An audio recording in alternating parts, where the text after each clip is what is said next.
Alright, so this is going to be called Ghetto Tools. Ghetto Tools. Okay, so you got your cars. This is a touring stock, and this is a US GT scale spec. This one is using a conventional suspension and sway bars, and it also has dynamic rear steering or rear tow control or active rear suspension. This one is what I was experimenting with this past weekend. It's got the X2 towers and no sway bars, and it does have the dynamic rear control though. So interesting, really cool. Normally with my previous setup car, I was doing 9.8s. With this car, with this configuration, I was doing 9.4. So yeah, pretty cool. I'm happy with the results so far. Now, basic things that you want to do are setting up your car. For example, with this one here, I got everything documented on a setup sheet. Setup sheets are nice because they're basically a template that you follow, and everything gets printed or documented however you want to do it. And to use this, you'll typically use these setup stations of some sort. But again, this video is called Ghetto Tools, so let's try that. We're going to set up this car using Ghetto Tools. Ghetto Tools, right away starting off with the setup board. This is not a typical setup board. It's basically a road sign that was cut into a rectangle with square edges. So it's alu panel.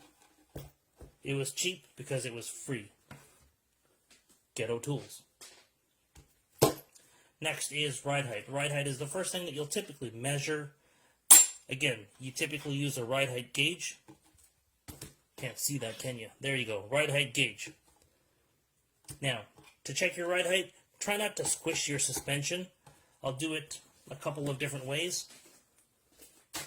But the typical way is to simply drop your car. You can either pick up the entire car and drop it down, but in this case you don't have to. Just measure the front.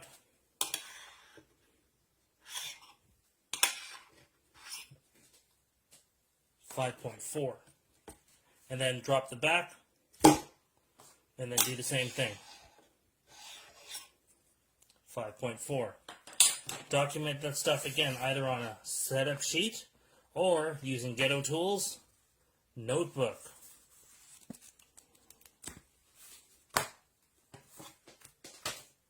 Now, if you do not have one of these, what is imperative and necessary is one of these calipers, because with the calipers you'll be able to measure what 5 millimeters is, and 5 millimeters is typically 2 nickels and a dime.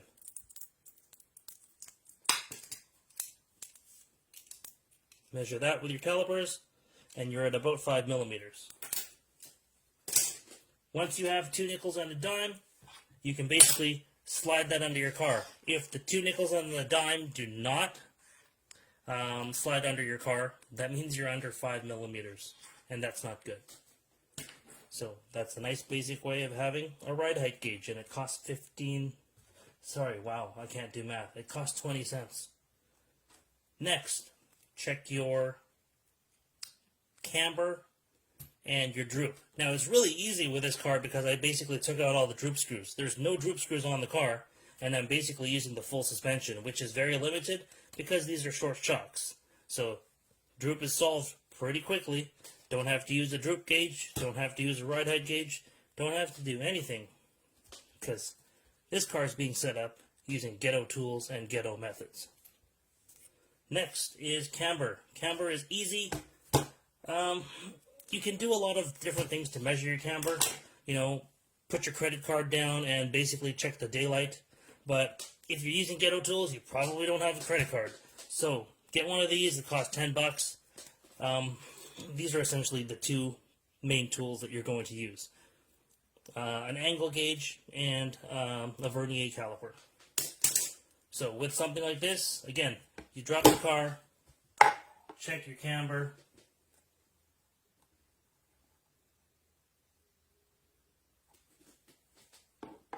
And I'm pretty sure last time I checked this, it was one all the way around.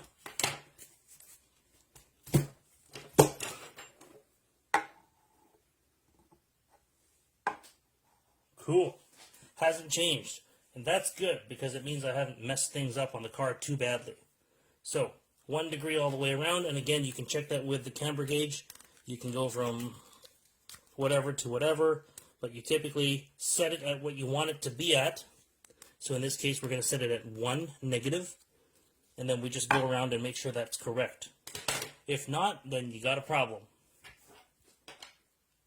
Next that we're going to check is the toe alignment. Toe alignment is making sure that the car has proper tires that are pointing inwards or outwards. Now with these, I've got the dynamic rear suspension. So in this one, you do want to check your toe. Easiest way to do that, though, to make sure that it's equal, is to use, again, your calipers. Calipers measure here and here. If these are way off, then something's really wrong with your toe. And you got to fix it. If it's not off, then that's really good. Typically, though, you want to measure your front toe because that's a little bit more finicky. Your rear toe doesn't change unless you hit stuff. So to measure your rear toe, if you don't have a setup station, we're going to have to do something a little interesting. It's called math.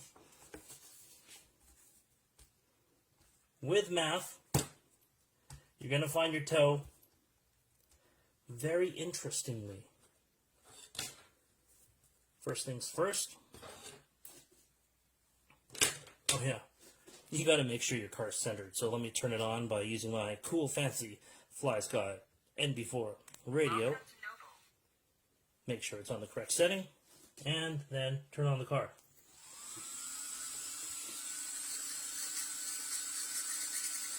Okay, that's centered. Put it on a piece of paper.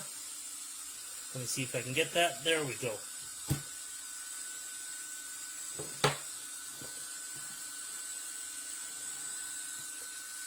Alright, we can see that. Now, what we're going to do is we're going to draw a straight line from your wheel. Oh, this is another tool. It's a square, a geometry set. You can go to the dollar store and get one of these, or you can steal one from your nephew's math kit.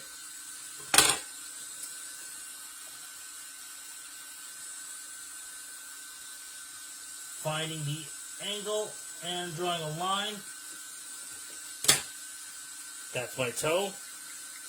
And then I match that to the car, which should have a straight line. Finding a straight line is pretty easy because your lipo is typically mounted straight. If it's not mounted straight, you might have a problem.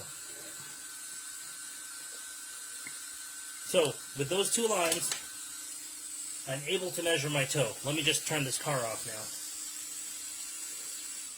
Signal lost. Shutting down.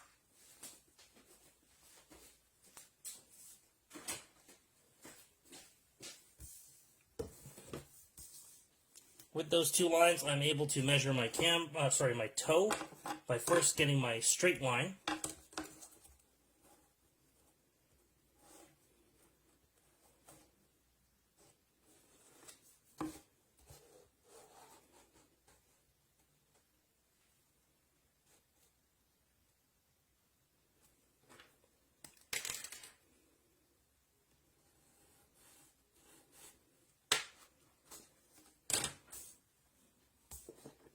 Okay, so I now have a right 90-degree angle, and that allows me to do this.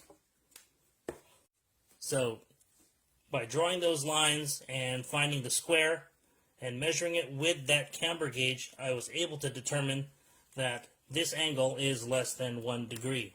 Kind of cool, kind of primitive, but again, this is Ghetto tools. Total cost of this was, what, $10? Steal that from your nephew. This can be another $5 to $10, so you got $20, and you basically have the capability to measure your car and document your setup. You don't need a $100 setup station, you don't need fancy tools, but it sure does make things easier. If you want to use your setup station and all your fancy tools, that's cool too.